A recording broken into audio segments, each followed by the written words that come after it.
Buddy? Yes, I am alone right now. Yeah. Commemoration. It's a time to look back on the years we spent together and fondly reminisce about the good old days. A time for cute memories and funny, heartfelt stories. One last time to gather together as a class before we cross that stage and go our separate ways.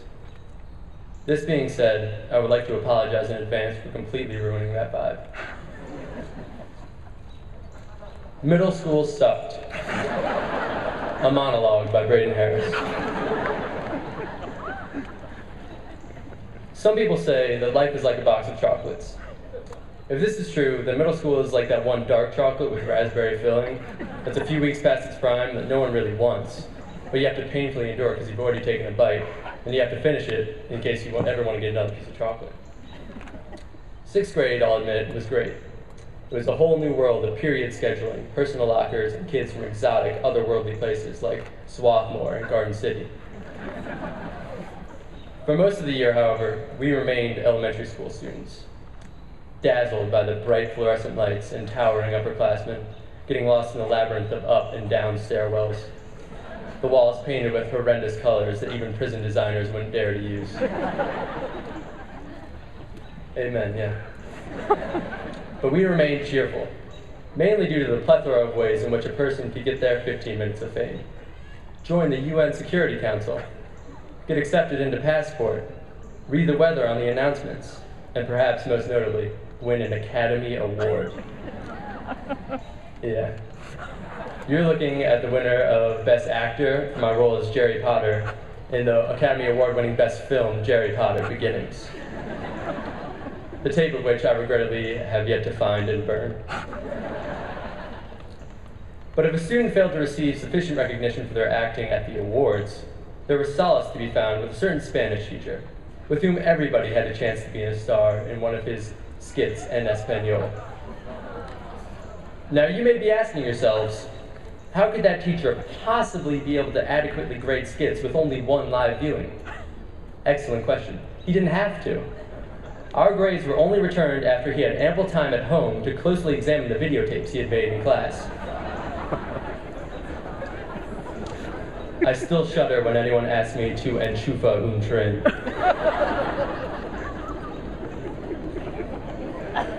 But unfortunately, this blissful innocence was not to last. Something was happening.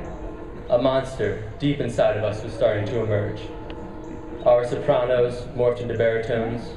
Our sense of smell was overloaded constantly by the new stench of body odor. Or perhaps worse, the stench of massive amounts of Axe body spray used to cover the original stench of body odor. We started growing hair in really weird places. We became painfully aware of ourselves and began developing a sense of pure and intense meanness. Where historians trace back the beginnings of the war for our country's independence to the question of who fired the first shot at Lexington and Concord, we can ask, who threw the chicken sandwich in New York City?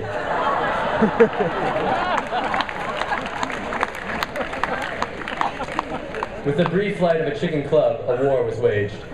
2.5 years of brutal confrontation erupted. We could not be stopped. As the sum of hours we spent in detention approached the total number of hours we spent in school in general, our reputation was built, and we were proud of it. Yeah. In this world where there's a direct correlation between coolness and the number of Jimi Hendrix songs or NFL players you could name, and guys strive to be badass, it was the girls who were truly evil. I can say with complete confidence that there is nothing on this earth that is more vicious than competition between middle school girls. Who else would wake up 2 hours before school to fry their hair and apply makeup in such vigorous amounts that parents could be glad it was tested on animals first? If a person wished to see these changes up close and personal, they would have had to look no further than the Swarthmore Community Center and observe what I like to call the evolution of the grapevine. The 6th grade grapevine was a sight to behold. Walking up into the musicless upstairs, you find a room filled with these poor souls not brave enough to venture down to the dance floor. No kid would ever voice this fear, however, so most conversations consist of reasons for not dancing like, I'm so hungry, when's the pizza getting here? And I just really felt like playing pool, you know? The downstairs was an even more intriguing spectacle. As you walk into that room filled with the sound of the DJ's fifth playing of Usher's timeless classic, Yeah, you witness a room so divided that you would have thought Moses had just led the Israelites through. Girls on one side, boys on the other. We watch the center of the floor keenly, with keen eyes, hoping to catch a glimpse of a scandalous dance that would fuel the gossip quota for the next few months. By the end of 8th grade, however, things had changed dramatically.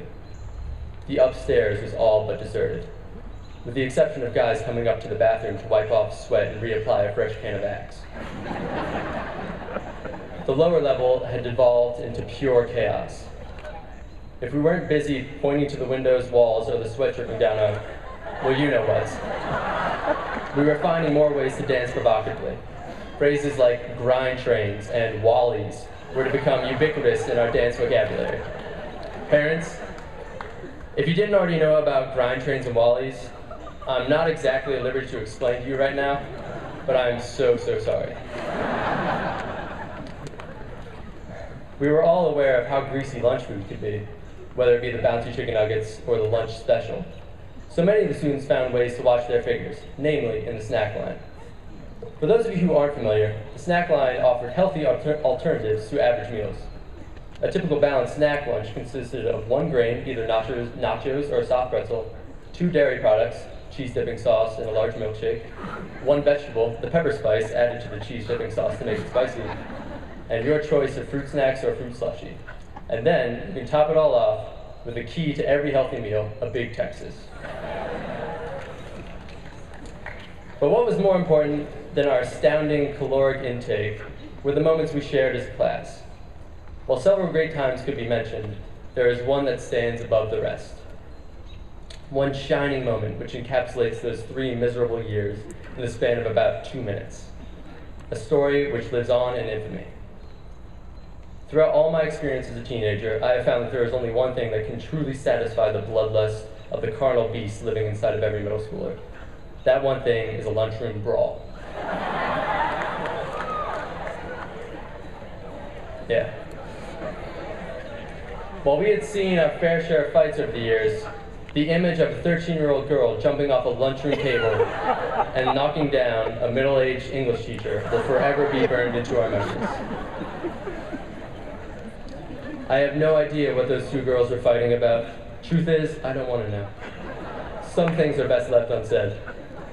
What was important was for that one brief moment, every last kid in that cafeteria felt free. These were the days of middle school, riddled with angst, rebellion, and emotional trauma. Having survived this awful time in our lives together as a class, we formed a bond similar to that of war veterans. Yes. I lost my last page of my speech, but I'll try to remember it. And so our journey ended not with the sidewalk, but with the bridge. And as we crossed, we left something behind, and that was, oh, thank you. I was actually pretty close. And as we crossed, we left pieces of ourselves, remnants of what was known as the worst class that Strath Haven Middle School had ever seen. Class of 2011, we've come a long way, and I wouldn't trade these memories for anything. Thank you, and good luck.